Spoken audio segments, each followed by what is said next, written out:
BMTC electric bus ಚಾಲಕರಿಂದ ಪ್ರತಿಭಟನೆ ನಡೀತಾ ಇದೆ. ಬಿಎಂಟಿಸಿ ಎಲೆಕ್ಟ್ರಿಕ್ ಬಸ್ ಚಾಲಕರಿಂದ ಪ್ರತಿಭಟನೆ ನಡೆಸಲಾಗ್ತಾ ಇದೆ. ನಿಂತಲ್ಲೇ ನಿಂತಿದೆ ನೂರಾರು ಎಲೆಕ್ಟ್ರಿಕ್ ಬಸ್ಗಳು. ಡ್ಯೂಟಿ ಮಾಡೋದಿಲ್ಲ ಅಂತ ಪಟ್ಟು ಹಿಡಿದು ಕುಳಿತಿದ್ದಾರೆ ಚಾಲಕರು. ಶಾಂತಿನಗರ ಡಿಪೋ ಮುಂದೆ ಚಾಲಕರಿಂದ ಪ್ರತಿಭಟನೆ ಜೋರಾಗಿ ನಡೀತಾ ಇದೆ. ನಾವು ಡ್ಯೂಟಿ ಮಾಡೋದಿಲ್ಲ ಅಂತ ಇಲ್ಲಿ ಪ್ರತಿಭಟನೆಗೆ ಮುಂದಾಗಿದ್ದಾರೆ.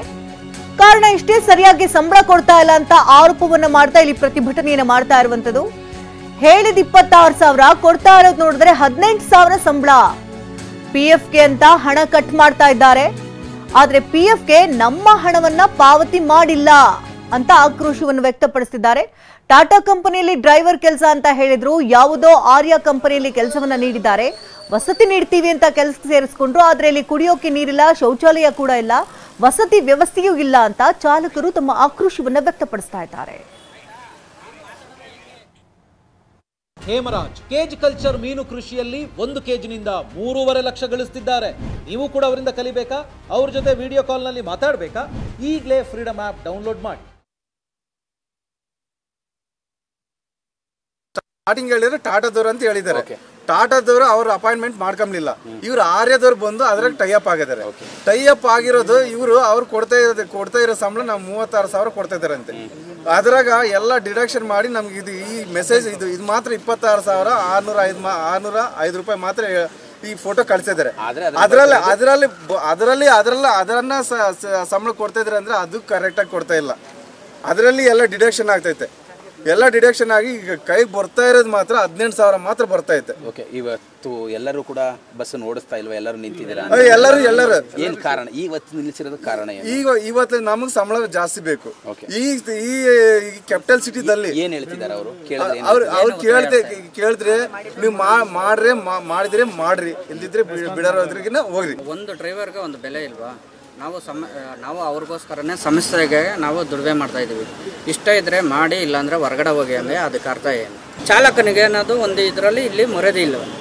ಇನ್ನೊಂದು ಏನನ್ನ ಗಾಡಿಗಳು ಟಚ್ ಆದರೆ ಒಂದು ಮಿರರ್ಗೆ 1,000 ಚಿಲ್ಲರೆ ಮೇಲೆ ಹಾಕ್ತಾ ಇದ್ದಾರೆ. 2,000 ರೂಪಾಯಿ 1,500 ರೂಪಾಯಿ ಸ್ಯಾಲ್ರಿಗಳಲ್ಲಿ ಕಟ್ ಮಾಡ್ತಾ ಇದ್ದಾರೆ. ಊರು ಬಿಟ್ಟು ಊರು ಬಂದಿರ್ತಾರೆ. ಅವ್ರಿಗೆ ರೂಮ್ ವ್ಯವಸ್ಥೆ ಇಲ್ಲ, ನೀವು ಸ್ನಾನ ಮಾಡೋದಕ್ಕೆ ವ್ಯವಸ್ಥೆ ಇಲ್ಲ, ಬಾತ್ರೂಮ್ ವ್ಯವಸ್ಥೆ ಇಲ್ಲ.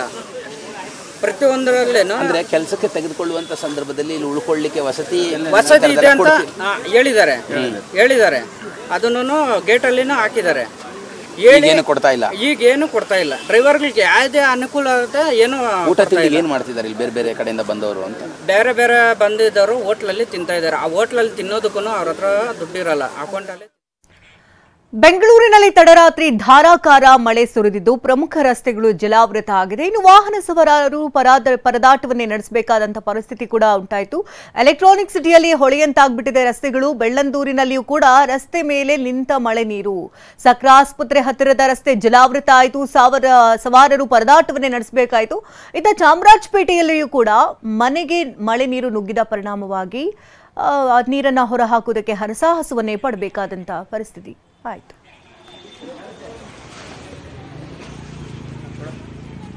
ಇನ್ನು ಬೆಂಗಳೂರಿನಲ್ಲಿ ಭಾರೀ ಮಳೆ ಅವಾಂತರದಿಂದಾಗಿ ಚಾಮರಾಜಪೇಟೆಯ ಗುಡ್ಡದಹಳ್ಳಿ ನಿವಾಸಿಗಳು ಪರದಾಟವನ್ನು ನಡೆಸಬೇಕಾಯಿತು. ಗುಡ್ಡದಹಳ್ಳಿಯಲ್ಲಿ ಮನೆಗಳಿಗೆ ನೀರು ನುಗ್ಗಿದ ಪರಿಣಾಮವಾಗಿ ನೀರನ್ನು ಹೊರಹಾಕುವುದಕ್ಕೆ ಹರಸಾಹಸವನ್ನೇ ಪಟ್ಟರು. ಇತ್ತ ಧಾರಾಕಾರ ಮಳೆ. ಇತ್ತ ಬೆಂಗಳೂರಿನಲ್ಲೂ ಕೂಡ ರಸ್ತೆ ಮೇಲೆ ಮಳೆ ನೀರು ನಿಂತ ಪರಿಣಾಮವಾಗಿ ಸಕ್ರ ಆಸ್ಪತ್ರೆ ಹತ್ತಿರದ ರಸ್ತೆ ಜಲಾವೃತ ಆಯಿತು. ಸವಾರರು ಪರದಾಟವನ್ನ ನಡೆಸಬೇಕಾಯಿತು. ಜೊತೆಗೆ ಬದಲಿ ರಸ್ತೆ ಬಳಸುವಂತೆ ಸಂಚಾರಿ ಪೊಲೀಸರು ಆ ಸಂದರ್ಭದಲ್ಲಿ ಮನವಿ ಕೂಡ ಮಾಡಿದರು.